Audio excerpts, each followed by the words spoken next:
Graça e paz, irmãos. Juízes capítulo 2, versículo de número 16. E levantou o Senhor juízes que os livraram da mão dos que os roubaram.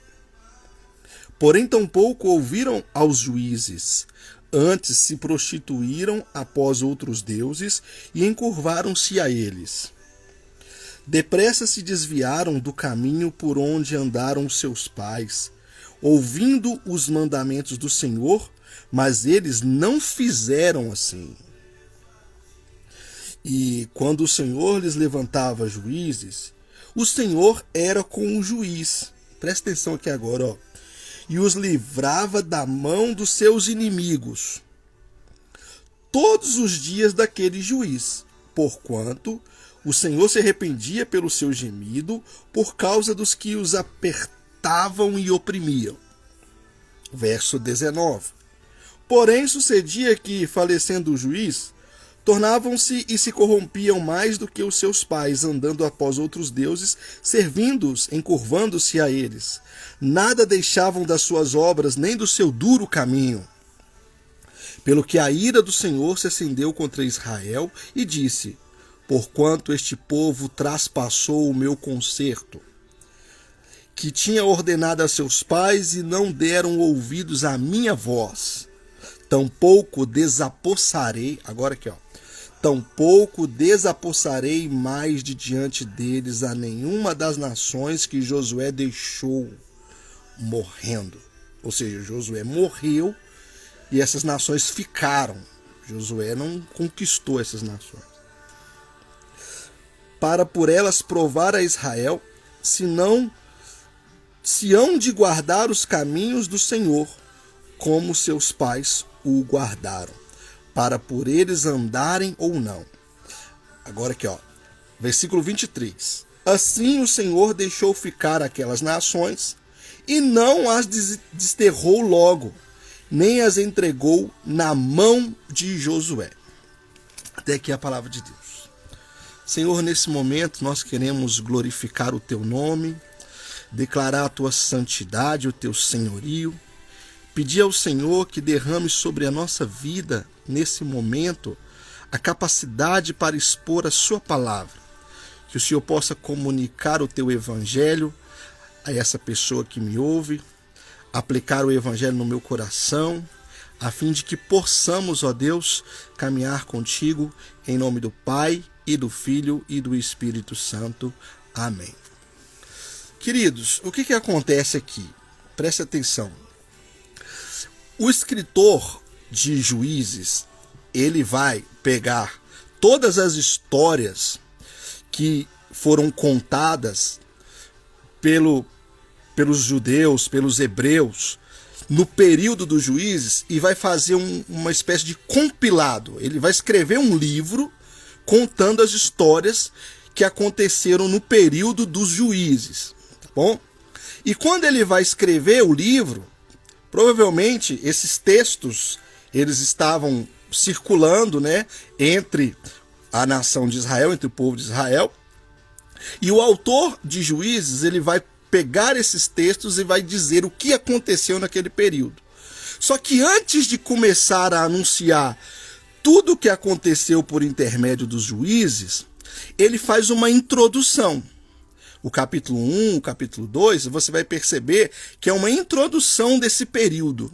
Foi o período onde o povo de Israel viveu sobre os juízes. Ou seja, o povo de Israel passava por apertos, como diz o texto, né? O texto é muito claro. O povo de Israel passava por uma opressão. Por que o povo de Israel passava por uma opressão? Porque o povo de Israel não destruiu todos os cananeus. Aqueles que sobraram da terra foram lá e oprimiram o povo de Israel. E aí, nessa opressão, o povo clamava ao Senhor. E quando eles clamavam ao Senhor, o Senhor levantava um juiz. Esse juiz liderava o povo, e na medida que esse juiz liderava o povo prosperava. Deus derrotava através do juiz os inimigos da nação, os inimigos do povo. Passando o tempo de prosperidade, o povo relaxava, o povo voltava para os outros deuses. E quando o povo voltava para os outros deuses, Deus ia lá e punia o povo de Israel. E aí o povo de Israel clamava, Deus levantava um juiz, o juiz libertava Israel, Israel andava em paz e prosperidade e depois se voltava para os ídolos. Era um ciclo, por isso que eu coloquei o título dessa mensagem, o ciclo de juízes. Era um período onde todo mundo estava bem, pecava, se arrependia, Deus levantava um libertador e eles ficavam bem. Tá vendo? É um ciclo. Tá todo mundo bem, pecamos, levanta o libertador, prosperamos e aí as coisas vão acontecendo. Esse ciclo ele era constante sobre a nação de Israel nesse período que eles estão sob a liderança dos juízes, ok? Vários juízes Deus levantou, né, para fazer a sua obra, para libertar o povo de Israel, para trazer sobre a nação de Israel a graça. E aqui no finalzinho, no verso 26, eu vou ler mais uma vez para fixar a mensagem no seu coração. Vou ler mais uma vez aqui para você entender. Juízes 2, 26, 23, perdão. Assim o Senhor, presta atenção, deixou ficar aquelas nações, e não os desterrou, nem as entregou nas mãos de Josué. O que acontece? Deus não quis remover os cananeus da terra, porque aqueles cananeus eles eram uma espécie de juízo de Deus para com o povo, a fim de que o povo voltasse para Deus, tá entendendo? Se o povo está sendo oprimido, o povo clama. Se o povo clama, Deus vai lá e liberta o povo através de um juiz. Então era um ciclo, beleza?